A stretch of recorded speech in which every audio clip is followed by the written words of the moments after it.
Hey, what's up, guys? So this is Sean from Sydney, and welcome back to another episode of Russian Gautam Vlogs. So, anyways, welcome back to Sydney, whatsoever. And the time is almost 10:41, I guess. Yeah, it's 10:41, and I have to start my job at 12. So, it's still 1 hour and 20 minutes drive, and it's really very far.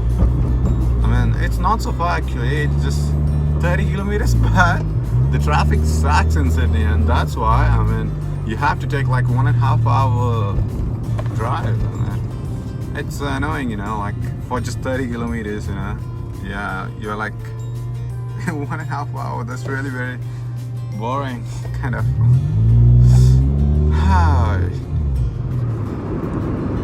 So in this video, let's talk about like why car is important in Sydney when you're like being an international student. Actually, car is really important. Like if you have car, you can actually get a job quite easily, because the transportation, the public transportation is not so reliable. For example, like after 12 a.m. in the night, like there is no buses, no trains sometime, and then what are you gonna do to your job? You can't miss your job. So at that time, if you have got your car, then of course you can actually go to your job and do it.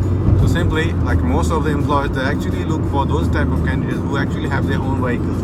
So that's why guys like, oh yeah, let's get it. That's why you can see like most of the students, like usually students like us, the international students, one who have to work part-time or basically full-time cash or something like that. And then they actually get car in the cheaper prices, for example like 1,500, 2,000 or 2,500, because it's really very hard to get expensive cars for us, one who hardly have any money in their pockets, because whatever we make is all for my college or your college. So that's why. Anyway, if you guys like really frustrated, like if you guys are not getting a job, I would suggest you to get in car, like any cheaper car, so that you can actually, at least that gives you like more like more priorities. Like most of the employers, they will give you more priority. Like so for example, if there are like two guys, one guy with his own car and one guy like who is rely on the public transport, and if they both are like equally qualified for the job, then actually the employer gonna give the job to that person who have his own car or like own vehicle, because at the end of the time, the guy with his own car is like more reliable for that employer. So that's why not. So simply, if you guys like really want like job, especially in Sydney or Melbourne or any place in Australia, because most of the people here actually drive cars, and it's really not so expensive. I mean, in comparison to the income, but so yeah, I would recommend to get a car. Like if you guys are really frustrated about not getting job, so simply just get a car. So yeah, of course, then like once you get your car, and then hopefully you're gonna get your job soon too. And then so let's talk about like what are the expenses when you have like a car. So simply, if you guys are like, if you guys have a bit money in your pocket, maybe 1,500, 2,000 or 2,000, so I would recommend you to get something in between 2,500 to 2,000, like it's cheap ones. And then okay, so 25. And the other thing, of course, the maintaining your car is really not so cheap. Doesn't matter whether you are buying a cheap car or the expensive one, the maintenance cost gonna be almost similar. Like it's different. Like if you are buying something like BMW, then of course it's gonna be more expensive. But in comparison, if you're buying like the cheap cars, like the models like Honda, Toyota, or something similar to this, then of course the maintenance cost is gonna be similar whether it's a new car or the old shit. So simply, okay. So let's talk about from the registration.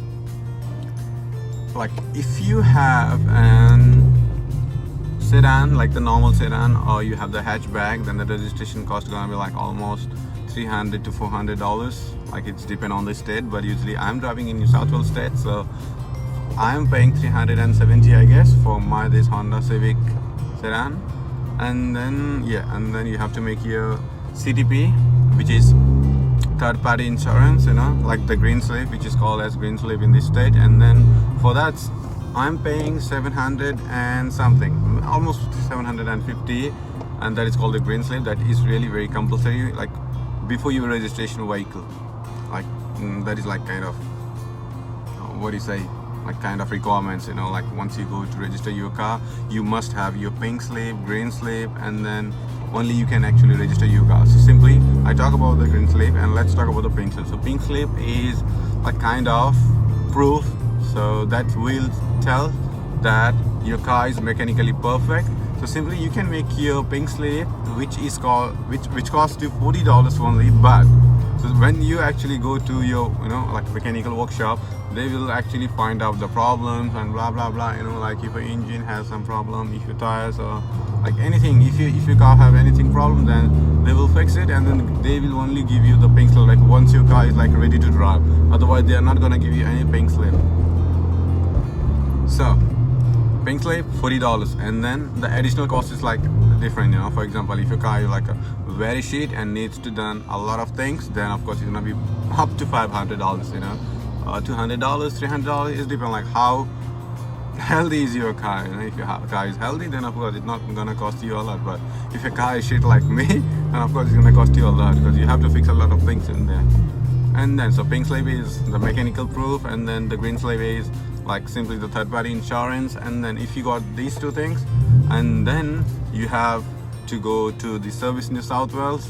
Like if you are in like New South Wales, then go to Service New South Wales, and then just tell them to register your vehicle and then to renew your registration, and then just provide these two documents, give your passport, and then yeah, in just 10 minutes you register your vehicle. Okay, so that was the initial part of your car expense, and then let's move forward. So usually the petrol in this country is like really fucking expensive.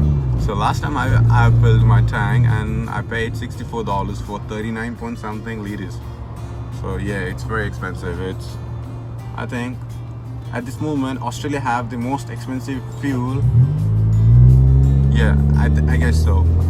Like I'm paying, like not me only, like the most of people, they are paying $1.60 I guess for every liter. So yeah, so if you just convert this money to Nepalese rupees, then it's gonna be 140 rupees. So 140, whereas I can get the same petrol and just 110 I guess in Nepal. So yeah, it's almost 50 rupees expensive in comparison to our subcontinent region.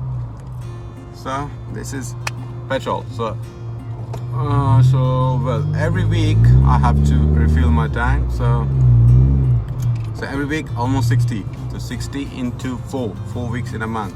So it's $240 for your fuel, and then in every 5 to 6 months you must service your car. So while servicing it, so of course while servicing it's gonna cost you maybe 100 to 200 bucks. And then for example, like here they have like motorways, so for that you must pay toll, you can say the charge of that road. So like most of the roads, like once you use it you have to pay like $5 to $6, and like in my case I have to use that like 6 to 7 times in a week. So 7 into 5 is almost 35 bucks. So every week I'm paying 35 bucks just for my toll. And then what else is left here? And then sometime your car breaks down in the road, so you must have your NRMA. So NRMA is simply the roadside assistance. Like if you broke your car, or if your car get broken in the road anywhere, any place, anytime, actually the NRMA they will come there to fix it. Like they will fix it in free of charge. Like it's like kind of insurance. But okay, so here is an like condition. For example, if my tire got flat, then they will change the tire, but I have to pay for that tire, not for their servicing. Like so it's just an assistance here. That's nothing. Oh, someone is just banging on from the backside. Is it for me? Nah, I don't think so. So okay, anyway, so and then okay, so that was NRMA. So if you have got NRMA, so annually you have to pay 150 bucks. Yeah, 150 bucks. So it's not so expensive. So these were the basic expenses, like once you have your car in New South Wales. So these are the money which you have to pay. Okay, and so at the end, let me talk about the most important thing. Don't ever break the rule. Don't ever break red light, or don't go over speed, because it's gonna cost you a lot. So from last 1 year, I almost paid 2,700 fine. So I had like 2 red lights, 3 speed cameras, and 2 or 3 parking. I guess 3 parking. So oh my god, so it's very expensive. Like for every parking offense, I'm paying 112 bucks. And if you are like crossing red lights, then you have to pay almost 500 bucks. So it depends. Sometimes they send me 450, sometimes 500 and something. So very expensive, you know. These fines are too expensive. And then for speeding, it depends, you know. Usually if you are speeding, so for example, like if this road is for 50 kilometers per hour and you are crossing 61, then they're gonna charge you 150, because it's a small offense, you know, because you're only speeding 1 kilometers. But if you are speeding here 90 in the road of 50 kilometers, then of course they're gonna cost you like 500 or 600, because that's a big offense, because you are crossing 50 kilometers above, you know, like that's just too speedy. So it depends, you know, like what kind of speeding you are doing at that moment. And if you are doing speeding in the school zone, then you just can't, you know, you have to pay a lot of fine. And the other thing, the most crucial part, double demerit points. So here in this, double demerit point is actually just insane. Fuck off. Because if you had done some offense on the weekdays, and if the fine is like 2 demerit points and then $500, so in the case of double demerit points, so that actually happens when there is some festival, some public holidays, you know, those kind of things. So in that period, if you made any mistake, then you have to pay like double, you know, double fine, or you're gonna lose the double demerit points. So simply, if you were, so for example, if I made overspeeding by 10 kilometers per hour, and if I had that offense in the weekday, maybe I have to pay like $300 or 250. But if I had made the same mistake in the public holidays, like in the period of double demerit point, then I have to pay $500, and I'm gonna lose 4 demerit points. So guys, be very careful, you know, like, because after losing many demerit points, you're gonna lose your whole license, so you can't drive anymore. So always be careful that you do not lose your demerit points. So simply always follow the rules. Never ever try to break down their rules, and always be a good driver, a good professional driver, so that you won't get any trouble anymore. So that's it for today's vlog, and I hope you guys got some basic concepts of getting car, like some of the expenses, and yeah, you got something about the rules as well, like you have to pay a lot of fines, so always be careful. Anyway, so just drive safe. Never do what I did right now, so never make a video like this in your car, because you can do an accident, so never do that. So yeah, I did it, but sorry for that, but I'm driving very safely. So that's it for today, and it's almost 10:57, so which is almost 11, and I have to drive more 45 minutes, and then I'm gonna be at my workplace. Simply, so it's gonna be a boring day, 8-hour shift in this place, and then I have to drive again back to city. Like it's an 1-hour drive from Onsby to the city CBD, and then there I have to do like 5-hour shift, I guess. So I'm gonna finish my shift in Onsby at 8 p.m. and then I will be at my other place by 8:45, because it's not so much traffic at night time. So, and then 5 hours, so it's gonna be like almost 2 a.m. when I'm gonna finish my job for today. So just see how hard it is to live as an international student in this place. I don't know when it's gonna stop, but hopefully my semesters, I'm gonna graduating soon, so I'm gonna finish my networking by next 3 months. I'm gonna start my last semester and gonna be just for 3 months. So after October, I guess. Yeah, after October, I will be like, maybe I will move to regional places somewhere.